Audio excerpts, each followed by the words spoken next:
چلے جاتے ہیں اور اس کے بعد خود فریبی میں مبتلا ہو جاتے ہیں کہ ہم اپنا ہی متعلق یہ کہہ رہے ہیں کہ صاحب ہم اتنے عظم تھے، ہمارا اسلام اتنا عظیم تھا۔ یہ تھی جب تک یہ کیفیت رہی، پھر چھوڑ دیجئے کہ کون کون سے وہ اسباب اور عناصر پیدا ہوئے جس سے یہ کیفیت نہ رہی، وہ تو میں نے اپنے یہاں کتابوں میں درج کیا ہے۔ یہ تھا جو کرنا تھا۔ اس کے بعد جب یہ دین مذہب میں تبدیل ہوا تو پھر جو تبدیلیاں آئیں وہ پوچھئے نہیں۔ کتاب کی تعلیم وہ تفاسیر جو اس دور کی ذہنی سطح کے مطابق ہمارے آپ جیسے انسانوں نے مرتب کی تھی،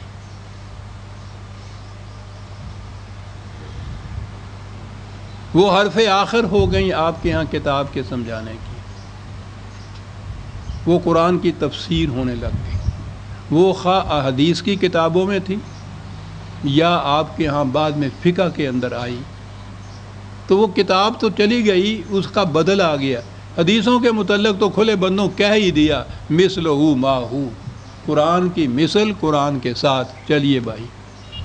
فقہ کے متعلق ان کے ہاں ایک بہت بڑے امام ہیں، یا ان کا خود عقیدہ ہے کہ فقہ اور قرآن اور حدیث کے کسی حکم کے اندر تضاد پایا جائے تو قرآن کی آیت کی پہلے تو تفصیل نہیں، تعویل ایسی کرو کہ وہ فقہ کے حکم کے مطابق ہو جائے، اور اگر یہ دیکھو کہ ایسا ممکن نہیں ہے تو سمجھو کہ قرآن کی آیت منسوخ ہے۔ کتاب کا تو یہ شروع ہے۔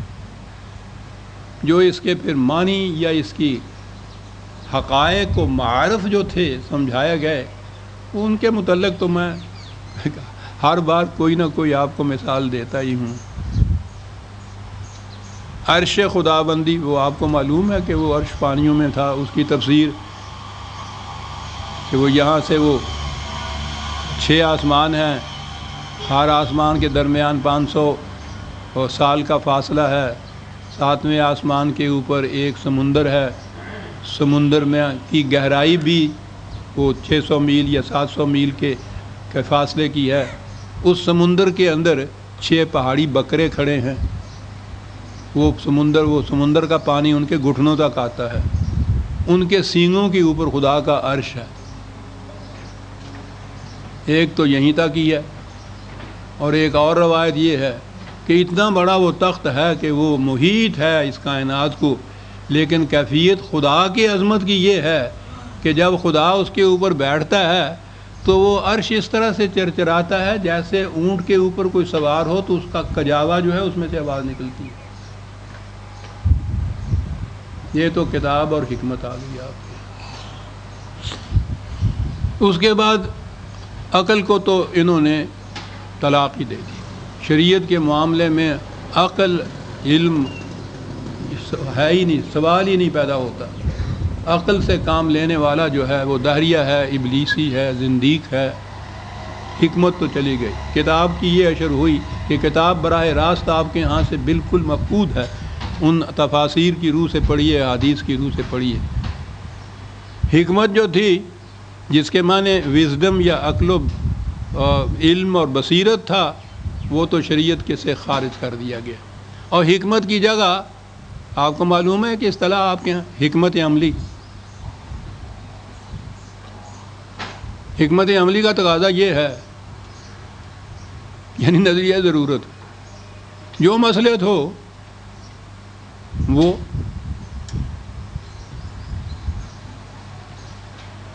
وہ یہ رہ گیا۔ آگے آیا یزکیہم، بڑی عظیم چیز ہے یہ تزکیہ یا زکاة یا زکوٰۃ، اس کے معنی ہے نشو و نما دینا، اور یہی ہے اصل غایت تربیت کی یا تزکیہ کی۔ انسان کے اندر بہت سی صلاحیتیں ہوتی ہیں، بہت سی استعدادیں ہوتی ہیں، بہت سے جوہر ہوتے ہیں، لیکن وہ ان ڈیولپڈ ہوتے ہیں، غیر نشو و نما یافتہ۔ ان صلاحیتوں کی ڈیولپمنٹ اس طرح کرنا، نشو و نما ان کو دینا، ان کو انگریزی میں جسے کہتے ہیں ایکچوالائز کر دینا، وہ پوٹینشیلٹی ہوتی ہے۔ پوٹینشل سے ایکچولائز کر دینا کہ وہ آپ کا کیریکٹر بن جائیں، آپ کا کردار بن جائیں، زندگی میں ان کی نمود ہونی شروع ہو جائے، وہ آپ ان کو چینلائز کر دیں جسے کہتے ہیں۔ وہ بہت سی صلاحیتیں اگر کھلی چھوڑ دی جائیں تو وہ پانی سیلاب بن جاتا ہے جو تباہیاں لاتا ہے۔ ان کو اگر ایک دریا یا نہر کے ساحلوں کے اندر پابند کر دیا جائے تو وہ تعمیری نتائج پیدا کرتا ہے۔ یہ ہوتا ہے تزکیے کا نتیجہ۔ تو کتاب تو آپ کی رہ گئی وہ تفاسیر جو بھی میں نے عرض کی، حکمت جو ہے وہ تو خارج از بلد ہو گئی آپ کے شریعت کے معاملے میں، عقل سے کام ہی نہیں لیا جا سکتا۔ آپ کو پتہ ہے گالی ہے معتزلہ، انہیں کیوں یہ گالی دی جاتی ہے؟ وہ کہتے تھے قرآن سمجھنے کے لیے قرآن کو عقل و بصیرت کی روح سے سمجھا جا سکتا ہے۔ یہ جرم تھا ان کا، گالی ہو گیا وہ لفظی۔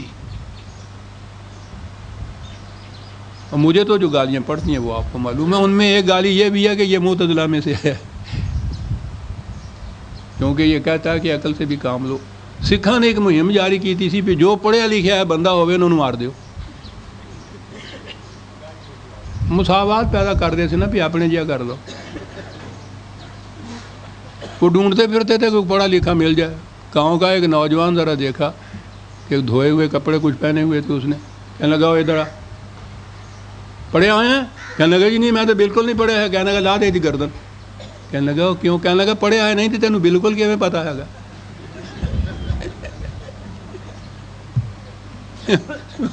معتزلہ وہ کیوں، کیا جرم ہے کہ یہ عقل کی بات کرتا ہے؟ کھوتا کیوں نہیں ہے؟ آگے آتی ہے وہ آیت، میں نے اس کا ترجمہ کیا ہے۔ یہ کتاب کے ساتھ حشر ہوا، یہ حکمت کا حشر ہوا، باقی رہ گیا تزکیہ۔ تو تزکیہ نفس جو ہے وہ آپ کے یہاں پیروں کے ہاں ہوتا ہے۔ یہ جو ضربیں لگاتے ہیں آپ کے یہاں تو معلوم نہیں، یہاں ہمارے ہاں قریب ہی ہے کوئی مسجد، صبح کی نماز کے بعد پھر جو شروع ہوتا ہے، پھر وہ چلے، ریاضتیں، مراقبیں، وہ جو 20 سال تک یہ نابکار بھی کرتا رہا، تزکیہ نفس ہوتا ہے۔ بھئی وہ ہوتا کیسے ہے؟ نفس کو مار دینے سے، یعنی انہوں مار دینے نال تزکیہ ہوتا ہوندا پیا، یعنی اس کا تو جنازہ نکل گیا۔